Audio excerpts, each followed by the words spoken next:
नमस्कार दोस्तों, मैं डॉक्टर प्रभाकर जाय भाई त्रिमूर्ति होम्योपैथी ये यूट्यूब चैनल पे आप सबका स्वागत है। अक्सर मैं दवाखाने में देखता हूँ कि पेशेंट आके बोलते हैं, सर पैरों की नसें फूल रही हैं, वहाँ पे नीली, हरी या फिर लाल के रंग की नसें दिख रही है और वो स्किन से उभर आती है, वो स्किन से बाहर फूल के आती है, आड़ी टेढ़ी दिखना शुरू हो जाती है। और कई बार पेशेंट बोलते हैं कि सर उसमें खुजली भी आ रही है और उसमें दर्द, धक्का लगने से भी बहुत ज़्यादा दर्द होना शुरू हो जाता है।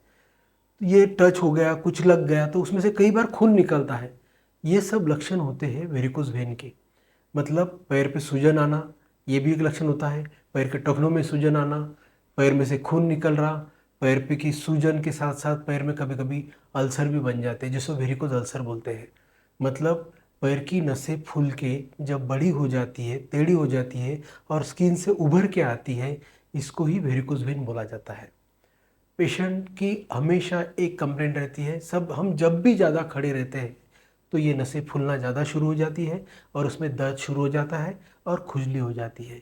मैंने कई बार देखा है कि ये जो नसें हैं, ये फूलने का मेन कारण जो देखा गया है, ये होता है कि जो लोग खड़े ज़्यादा रहते हैं, जैसे कि ट्रैफिक पुलिस हो गए, हाउसवाइफ हो गई, दुकानदार हो गए, बिजनेसमैन हो गए, ये लोग जिनको ज़्यादा खड़ा रहना पड़ता है, उनमें ये नसें फूलने का ज़्यादा प्रमाण होता है।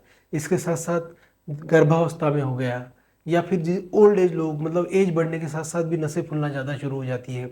इसके साथ साथ जेनेटिकली बहुत लोगों में जो वॉल होती है नसों के अंदर, वो एबनॉर्मल रहती है, उसके कारण भी ये नसें फूल सकती है। इसके साथ जो लोग गर्भनिरोधक गोली लेते हैं या महिलाओं में जब माहवारी बंद होने का टाइम आता है, जब हार्मोन डिस्टर्ब हो जाते हैं, उसमें भी ये नसें फूलने का बहुत ज़्यादा प्रमाण होता है। और ये पेशेंट जब आते हैं तो बहुत ज़्यादा दर्द होता है। कुछ पेशेंट में तो सिर्फ नसें दिखती है, थाइस पे, मतलब मांडियों पे या पिंडलियों पे या घुटने के पीछे अक्सर ये नसें दिखती है। कई पेशेंट में जब शुरू रहता है तो सिर्फ ऐसे हरी हरी नसें दिखना शुरू हो जाती है, मगर कई पेशेंट में ऐसी टॉर्चोसिटी हो जाती है, नसें फूली हुई आड़ी टेढ़ी नसें दिखती है और वहाँ में दर्द, खुजली ये बहुत ज़्यादा प्रमाण में होता है। ये पेशेंट को चलना या खड़े रहना बहुत मुश्किल हो जाता है। ये होता है वेरिकोज वेन। तो इसको जब ठीक करना है तो क्या करना चाहिए? सबसे पहले आपको एक्सरसाइज करना पड़ेगा, मगर एक याद रखिए कि अगर आप कोई हेवी एक्सरसाइज करने जाएंगे तो इसका विपरीत परिणाम आपके नसों के ऊपर हो जाएगा। ये नसें ज़्यादा फूलेगी, इसमें से ब्लीडिंग हो सकता है, इसके अल्सर भी बन सकते हैं। तो कौन सा एक्सरसाइज करना चाहिए अपन ने?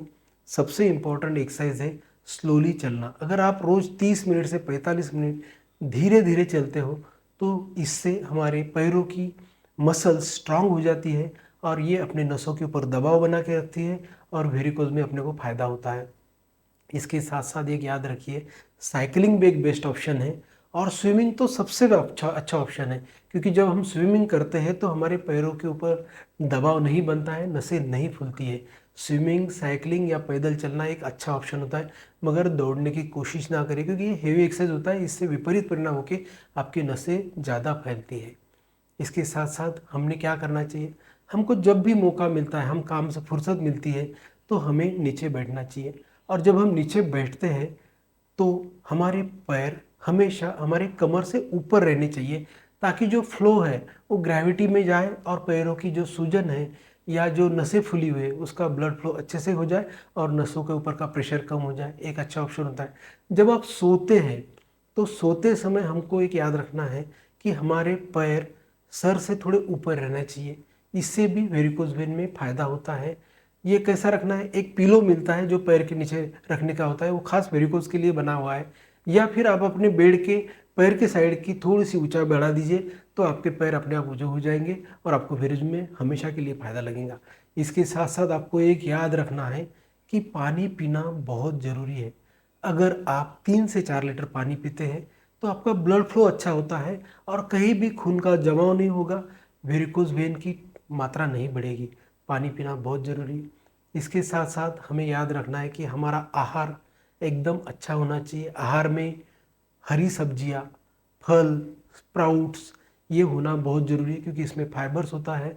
ये फाइबर्स के कारण विटामिन्स मिलते हैं। विटामिन हरी सब्जियों में, फ्रूट्स में अच्छे विटामिन्स के कारण ब्लड सर्कुलेशन अच्छा होता है, नसों की इलास्टिसिटी बनी रहती है। ये सब फायदे होते हैं हमारे खाने से। हमारा हजमा अच्छा रहता है, उसके कारण भी हमारे नसों के ऊपर प्रेशर कम आता है। इसके साथ साथ याद रखिए कि आपको जो एक्सरसाइज बोली गई है, जैसे आप पैर उठा के दोनों एक्सरसाइज करना है, जिसको हम वेरिकोज वेन की एक्सरसाइज बोलते हैं, जो मैं हमको पिक्चर में दिखाता हूँ, वो एक्सरसाइज करना भी बहुत ज़रूरी है। इसके साथ साथ अच्छे से नींद लेना बहुत ज़रूरी है, ये सबसे इम्पोर्टेंट काम है। और जो जिनको वेरिकोज वेन बढ़ गई है या शुरू हो गई है, उन्होंने स्टॉकिंग्स पहनना बहुत इम्पॉर्टेंट है, क्योंकि स्टॉकिंग्स जो होते हैं ये मोजे होते हैं हमारे घुटनों तक या फिर मांडियों तक। ये हम सुबह जब उठते हैं नहाने के बाद जैसे कपड़े पहनते हैं वैसे उसको पहना करो और रात में निकाल दिया करो। ये स्टॉकिंग्स के कारण, ये मोजों के कारण नसों के ऊपर बाहर से दबाव बना रहता है और नसें ज़्यादा फूलती नहीं है, तो वेरिकोज वेन बढ़ती नहीं है और धीरे धीरे धीरे ये कम हो जाती है। ये सबसे इम्पोर्टेंट है कि आप स्टॉकिंग्स पहने रखिए अगर आपको वेरिकोज है। इसके साथ साथ अगर ये सब चीज़ों से भी आपको फ़ायदा नहीं हो रहा है तो होम्योपैथिक दवा लेना बहुत ज़रूरी है। कोई भी वेरिकोज वेन में ऑपरेशन करने की नौबत नहीं आएगी। अगर आप शांति से धीरे धीरे होम्योपैथिक दवा लेते हैं तो आपकी वेरिकोज वेन अच्छे से हो जाएगी। वेरिकोज वेन के ऊपर अगर आपको कोई भी डिफ़िकल्टी है, कोई सवाल है, तो मुझे आप कमेंट बॉक्स में लिखिए कि ये सवाल है, मैं उसका जवाब देने की कोशिश करूँगा। अगर आपको मुझसे कांटेक्ट करना है, कंसल्ट करना है, तो मेरा नंबर भी दिया गया है, आप आपकी क्वेरी या आप मुझसे कंसल्ट कर सकते हैं मेरे नंबर पे। Thank you very much.